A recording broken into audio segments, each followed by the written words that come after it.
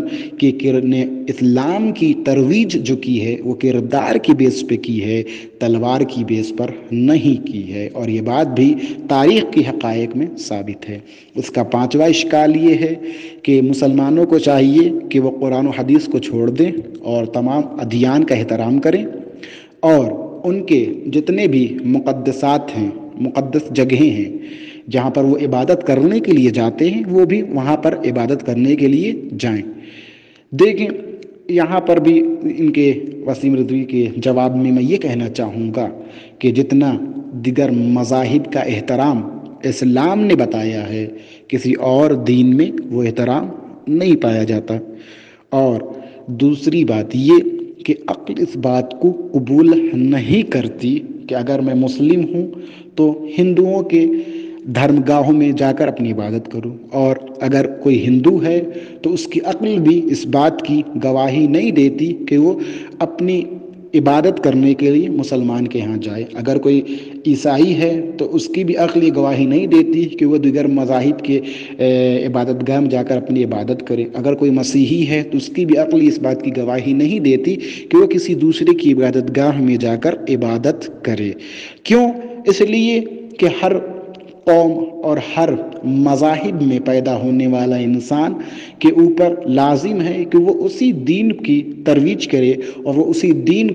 میں عبادت کرے کہ جو اس کا دین اسے عبادت کرنے کے لیے حکم دیتا ہے۔ اور ان کا جو دوسرا اشکال ہے کہ قرآن و حدیث کو نہ پڑھا جائے، دیکھیں یہ کیوں اس بات کی طرف اشارہ کر رہے ہیں کہ قرآن و حدیث کو ترک کیا جائے، وہ مسلمان قرآن و حدیث کو نہ پڑھے۔ کیوں؟ اس لیے کہ خود وسیم رضوی کا تعلق دور دور تک قرآن و حدیث سے نہیں رہا ہے، اس لیے کہ واقعی طور پر اگر وسیم رضوی کا مطالعہ قرآن و حدیث میں صحیح طور پر ہوتا تو وہ کبھی بھی قرآن مجید اور پیغمبر اکرم صلی اللہ علیہ وسلم کی توہین کرتے ہوئے نہ نظر آتے۔ اور میرا یہ دعویٰ ہے اور چیلنج ہے کہ حقیقی معنوں میں اگر کوئی قرآن و حدیث کا مطالعہ کرے گا تو وہ اس نتیجے پر پہنچے گا کہ قرآن مجید میں کوئی ایسی آیت نہیں ہے کہ جسے ڈیلیٹ کرنا چاہیے، اور احادیث میں، اقوال معصومین میں کوئی ایسے بیانات نہیں ہیں کہ جو اس بات پر دلالت کرتے ہیں کہ فلاں کے مال کو غصب کر لینا صحیح ہے اور اسلام اس کی اجازت دیتا ہے۔ ان کا چھٹا سوال یہ ہے کہ جب کسی اینکر نے ان سے سوال کیا کہ آپ مسلمان ہیں تو وہ کہتے ہیں کہ نہیں میں مسلمان نہیں، اس لیے کہ مجھے مسلمان لفظ گالی لگتی ہے۔ تو کسی اینکر نے ان سے سوال کیا کہ آپ کو گالی کیوں لگتی ہے؟ تو کہا اس لیے کہ اصل مسلمان، وہ کہتے ہیں بقول وسیم رضوی کی اصل مسلمان طالبان ہے، حالانکہ یہ بھی غلط بیانی ہے، اس لیے کہ اصل اسلام کا نقشہ اور اصل اسلام کا چہرہ طالبان ہمیں نہیں دکھا رہے ہیں، یا وہ لوگ کہ جو ظلم بربریت کرتے ہیں اسلام کے پرچم کو بلند کر کے، ان کے ہاں اصل اسلام نہیں پایا جاتا، اس لیے کہ اصل اسلام ہمیں ایسا نہیں سکھاتا۔ اصل اسلام کیا ہے؟ تو پھر اصل اسلام سلامتی چاہتا ہے، اصل اسلام لوگوں کو دعوت فکر دیتا ہے، اصل اسلام صلح و آشتی کا پیغام دیتا ہے، اصل اسلام عورتوں کے حقوق کے بارے میں گفتگو کرتا ہے، اصل اسلام عورتوں کو عزت بخشتا ہے۔ اس لیے کہ جب تک اسلام نہیں آیا تھا اس وقت تک عورتوں کی کیا عزت تھی اور کیا امیج تھی، آپ جا کے ہسٹری میں پڑھ لیں، انشاءاللہ آپ کو اس کا نتیجہ معلوم ہو جائے گا۔ لیکن جب اسلام آیا اور اسلام نے اپنے پرچم کو بلند کیا تب کہیں جا کر عورتوں کو عزت ملنے لگی، اور انسان نے یہ سمجھا کہ یہ میری ماں ہے، یہ میری بیٹی ہے، یہ میری بہن ہے، یہ تمام عزت جو لوگوں کے درمیان رائج ہوئے ہیں یہ اسلام کے نتیجے میں ہے۔ اور اسلام کسی کو بھی ظلم کا حکم نہیں دیتا، اور جب اسلام ظلم کا حکم نہیں دیتا تو پھر اسلام کی تائید ان کے ساتھ نہیں ہو سکتی کہ جو اسلام کے پرچم کو بلند تو کرتے ہیں لیکن ظلم بربریت کے ساتھ کرتے ہیں۔ اب ان کا ایک اور سوال یہ ہے کہ اگر اسلام، وہ کہتے ہیں کہ زیادہ سے زیادہ دہشت گرد اسلام میں پائے جاتے ہیں، تو پھر یہ میرا آخری اور ان کا آخری سوال، اور یہیں پہ میں اپنی بات کو تمام کر دوں گا، اگر اسلام ظلم بربریت اور اسلام اگر آتنکواد کو بڑھاوا دے رہا ہے اور اگر اسلام کے ماننے والے ہی آتنکوادی ہیں، تو پھر وسیم رضوی صاحب سے میرا ایک سوال ہے، وہ سوال یہ ہے تو پھر یہ ایسا کیوں ہے؟ اگر مسلمان ہی آتنکواد ہے اور اسلام آتنکواد کو بڑھاوا دیتا ہے اور قرآن بھی اس بات کی تائید کرتا ہے، تو پھر وہ مسلمانوں کو کیوں شہید کر رہا ہے؟ وہ مسلمانوں کو کیوں قتل کر رہا ہے؟ وہ مسلمان مسجدوں پر اٹیک کیوں کر رہا ہے؟ مسجدوں پر اٹیک کرنا، مسلمانوں کو قتل کرنا، مسلمانوں کو قتل کرنا خود اس بات کی دلیل ہے کہ آتنکواد کا تعلق کسی بھی قوم و مذہب و ملت سے نہیں ہے، بلکہ ہر وہ انسان کہ جو ظلم بربریت کرتا ہے اس کے یہاں اسلام نہیں پایا جاتا، اور اسلام کبھی بھی کسی کو ظلم بربریت نہ کرنے کا حکم دیتا ہے، نہ اس کے فشار میں رہنے کا حکم دیتا ہے، اور اسلام آتنکواد کو نہ اسلام بڑھاوا دیتا ہے اور نہ آتنکواد کی تاکید قرآن کرتا ہے اور نہ ہی اہل بیت علیہم السلام کرتے ہیں، بلکہ ان لوگوں کو کہ جو آتنک پھیلاتے ہیں اور دنیا میں آتنکواد کے ساتھ دیتے ہیں، قرآن کریم، قرآن مجید اور احادیث معصومین علیہ السلام اس کی تردید کرتا ہے۔ انشاءاللہ ہم امید کرتے ہیں کہ ہمارے ناظرین کو ہمارا یہ بیان اچھا لگا ہوگا، اور اگر آپ کے ذہن میں کوئی سوالات ہوں تو آپ ہم سے پوچھ سکتے ہیں، اور یا کوئی عنوانات ہوں تو بھی آپ ہمیں میسج کر کے بتا سکتے ہیں۔ انشاءاللہ ہم آئندہ نشست میں اپنے آپ کے بتائے ہوئے پروگرام کو لے کر حاضر ہوں گے۔ ناظرین سے ایک آخری گزارش یہ ہے کہ ہمارے اس پروگرام کو لائک اور سبسکرائب کرنا نہ بھولیں۔ والسلام۔